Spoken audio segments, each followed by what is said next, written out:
लगभग 1100 साल पहले इस मंदिर को बनाने की प्रक्रिया शुरू हुई थी। नमस्कारम फ्रेंड्स, मैं सुशांत स्वागत करता हूं आप सभी का हमारे YouTube चैनल AS एक्सप्लोर्स में। आपने हमारी प्रीवियस सीरीज देखी होगी जो कि मेकिंग ऑफ ध्यान लिंगा के नाम से थी।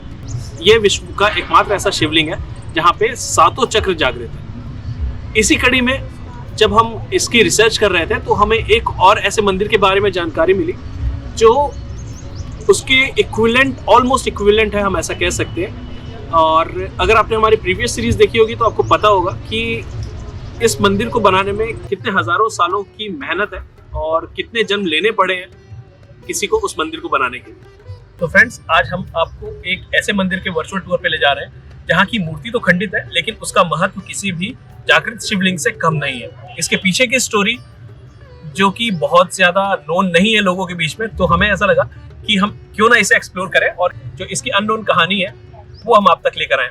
आपने भोजपुर के शिव मंदिर के बारे में बहुत सारे वीडियो शायद देखे होंगे और बहुत सारी कहानियां सुनी होगी, लेकिन आज हम जिस कहानी को लेकर आए हैं वो उन सबसे काफी ज्यादा अलग है। और इसमें इस मंदिर के बनने को लेकर ऐसी कहानी है, ऐसे फैक्ट्स हैं जो शायद आज तक किसी ने कवर नहीं करे। तो चलिए चलते हैं भोजपुर, जो कि भोपाल से 32 किलोमीटर की दूरी पर स्थित है, और आपको बताते हैं यहाँ का रहस्य और यहाँ की विशेषताएं। फ्रेंड्स, जब भी किसी मंदिर का निर्माण होता है और वहाँ पे किसी पत्थर की मूर्ति को स्थापित किया जाता है तो उस मूर्ति को एक निश्चित प्रक्रिया से गुजारा जाता है जिसे प्राण प्रतिष्ठा कहते हैं। और प्राण प्रतिष्ठा ही वो प्रक्रिया है जिसके बाद कोई भी पत्थर की मूर्ति भगवान का रूप ले लेती है और ऐसा माना जाता है कि भगवान का उसमें साक्षात वास है या भगवान की एक निश्चित ऊर्जा उसमें समाई हुई है। प्राण प्रतिष्ठा की प्रक्रिया के बहुत से तरीके होते हैं, जैसे मंत्रोच्चार के साथ किसी मूर्ति को प्राण प्रतिष्ठित किया जाता है, कभी साधना करके सर्टेन एनर्जी को उसमें स्टोर किया जाता है। तो वेदों में ऐसी बहुत सारी प्रक्रियाएं हैं जिससे किसी मूर्ति की प्राण प्रतिष्ठा या कॉन्सिक्रेशन करी जाती है। प्राण प्रतिष्ठा की प्रक्रिया की जटिलता उस मूर्ति पे जागृत चक्रों की संख्या पर निर्भर करती है। आमतौर पर किसी भी मंदिर में उसकी मूर्ति में 1, 2 या 3 चक्र ही जागृत होते हैं, और जैसे जैसे इसकी संख्या बढ़ती जाती है उसकी कॉम्प्लेक्सिटी, उसकी जटिलता बढ़ती जाती है।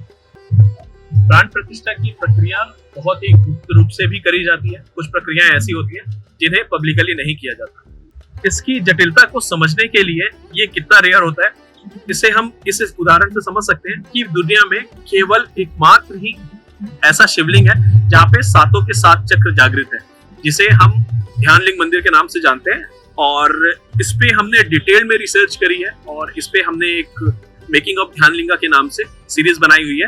अगर आप इसकी जानकारी चाहते हैं तो हमारे प्लेलिस्ट में जाके चेक कर सकते हैं। और उस सीरीज के रिसर्च में हमें एक ऐसे मंदिर के बारे में भी पता चला जिसे ध्यान लिंग बनाने के लिए ही शुरू किया गया था, लेकिन किसी वजह से वो प्रक्रिया पूरी नहीं हो सकी। तो चलिए हम एक ऐसा ही अद्भुत मंदिर को एक्सप्लोर करते हैं जिसे हम भोजपुर शिव मंदिर के नाम से जानते हैं। तो चलिए जानते हैं क्या है यहाँ की विशेषताएं और क्यों खंडित होने के बाद भी इस शिवलिंग का महत्व कम नहीं होता और इसकी पूजा करी जाती है। Stay tuned and keep watching AS Explores.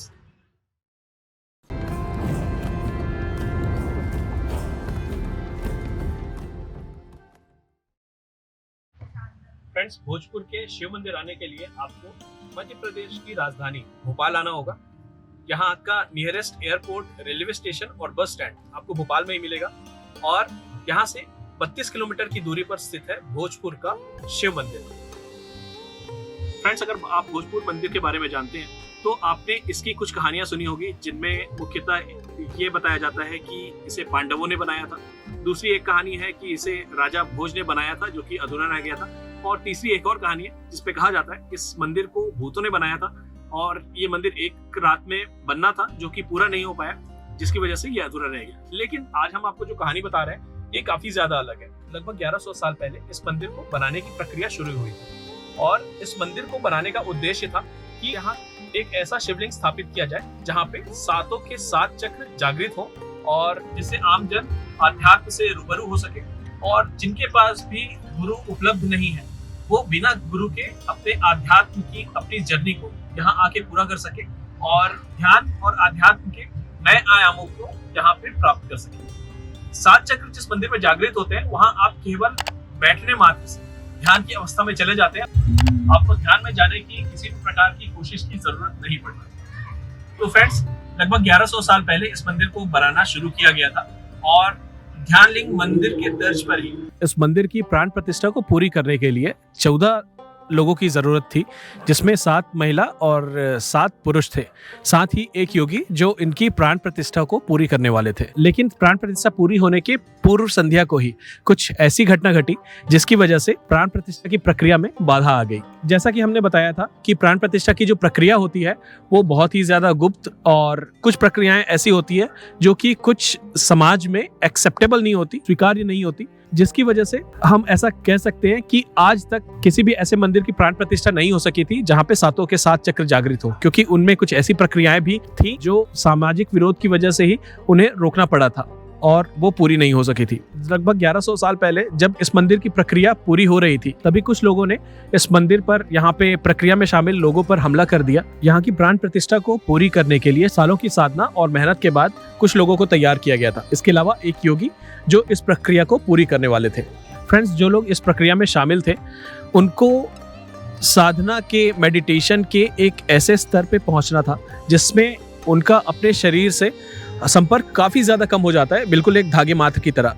और इस अवस्था में रहने के लिए काफी महीनों की, काफी वर्षों की मेहनत होती है जिससे वो अपने आप को स्टेबल रख सके। तो जैसे प्रक्रिया आगे बढ़ रही थी, 6 चक्रों को ऊर्जान्वित किया जा चुका था। 7वें चक्र को बांधने से पहले, प्राण प्रतिष्ठा के एक शाम पहले ही एक महिला ने महासमाधि ले ली। ये बिल्कुल वैसा ही था जैसे इसके कई सालों बाद ध्यानलिंग की प्राण प्रतिष्ठा के समय विजय अम्मा ने महासमाधि ले ली थी। ऐसा कहा जाता है कि वो प्रक्रिया पूरी होने के उत्साह और भी दूसरे कुछ फैक्टर्स हो सकते हैं जिसकी वजह से उनकी एकाग्रता शायद भंग हो गई और उन्होंने अपना शरीर त्याग दिया। चूंकि कॉन्सिक्रेशन पूरी होने के कगार पर था, तो योगी ने तय किया कि अब वो उस महिला की जगह लेंगे और अपनी पिंगला नाड़ी का उपयोग करके उस महिला की भूमिका निभाएंगे। तभी कुछ लोगों ने मंदिर पर हमला कर दिया और इस हमले में जो योगी कॉन्सिक्रेशन करने वाले थे उनका एक पैर कटकर अलग हो गया। अब इसके बाद उनकी पिंगला नाड़ी किसी काम की नहीं थी। चूंकि इसे पूरा करने में सालों की, जन्मों की मेहनत लगती है, तो योगी किसी भी तरह से इसको अधूरा नहीं छोड़ना चाहते थे। पिंगला नाड़ी की सक्रियता खत्म होने के बाद केवल एक ही उपाय बचा था कि वो किसी और साधिका को भी इसके लिए तैयार करें और साथ ही दोनों महासमाधि लेकर अपने प्राण की ऊर्जा को 7वें चक्र में समाहित होकर उसे एक्टिवेट कर दें, उसे सक्रिय कर दें। इसके लिए उन्होंने अपने एक शिष्य का चयन किया और उन्हें कहा कि जैसे ही वो अपना प्राण त्याग के 7वें चक्र में प्रवेश करेंगे, उसके बाद उस चक्र को बंद कर दें, जिससे 7 के 7 चक्र जागृत हो जाएंगे और जो हजारों सालों का सपना है वो पूरा हो सकता है, क्योंकि 95% काम अभी तक पूरा हो चुका था, केवल 5% काम ही बाकी था। बिल्कुल वैसा ही किया गया। अपने गुरु, अपने मार्गदर्शक को अपने प्राणों को त्याग कर ऐसे जाते हुए देखकर शिष्य विचलित हो गया और उन्होंने अपना आपा खो दिया। गुरु अपने प्राण त्याग कर शिवलिंग में प्रवेश कर चुके थे, लेकिन विचलित होने की वजह से शिष्य 7वें चक्र को समय से बंद नहीं कर पाए। गुरु के प्राणों की विशाल ऊर्जा को समय से बंद नहीं होने की वजह से शिवलिंग उसे धारण नहीं कर सका और वहां का शिवलिंग क्रैक हो गया। आप देख सकते हैं कि ऊपर से नीचे तक एक वर्टिकल, एक लंबा सा इसमें क्रैक नजर आता है। 6 चक्र तो बांधे जा चुके थे, लेकिन 7वां चक्र नहीं बांधा जा सका, जिसकी वजह से ये अधूरा रह गया। अगर आप ध्यान के किसी विशेष स्थिति में हैं, तो आप आज भी आकर यहाँ पे बैठकर यहाँ की ऊर्जा को महसूस कर सकते हैं।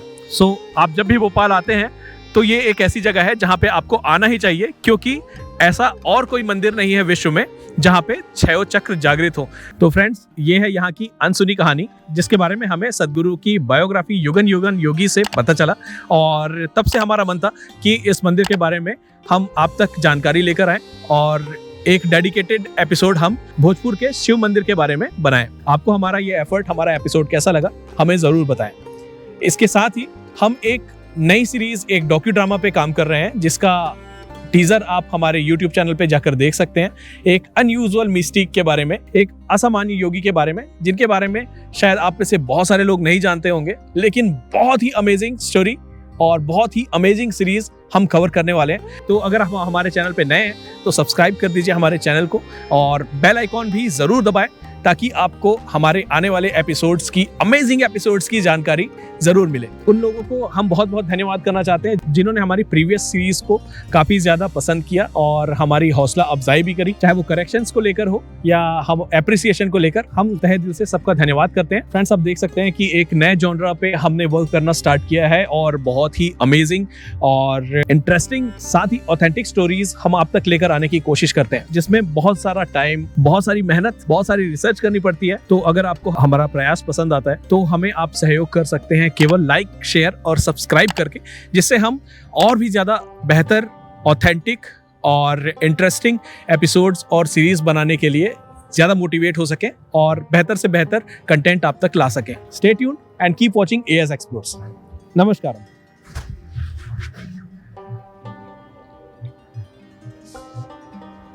आज भी इस मंदिर की ऊर्जा वैसी की वैसी बनी हुई है, क्योंकि इसे एक विशेष तरह से ऊर्जान्वित किया गया और उसे बंद किया गया है।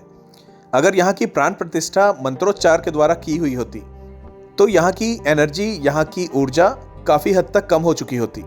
अगर आप ध्यान के एक खास स्तर को पार कर चुके हैं और आपकी बॉडी रिसेप्टिव इनफ है, तो आप यहाँ पे बैठने मात्र से यहाँ की ऊर्जा को महसूस कर सकते हैं। आप जब भी इस मंदिर में दर्शन के लिए आएँ तो हम रिकमेंड करेंगे कि आप केवल दर्शन मात्र ना करें, बल्कि थोड़ा देर मौन रहें और यहाँ पे लगभग 15 से 20 मिनट आप शांत बैठकर उस ऊर्जा को महसूस करने की कोशिश कर सकते हैं। और विशेष तौर पर आप ध्यान में जाने की बिल्कुल भी कोशिश ना करें, बिल्कुल अपने शरीर को ढीला छोड़कर अपने आप को समर्पित कर दें। उसके बाद आपका जो भी एक्सपीरियंस है वो हमसे ज़रूर शेयर करें।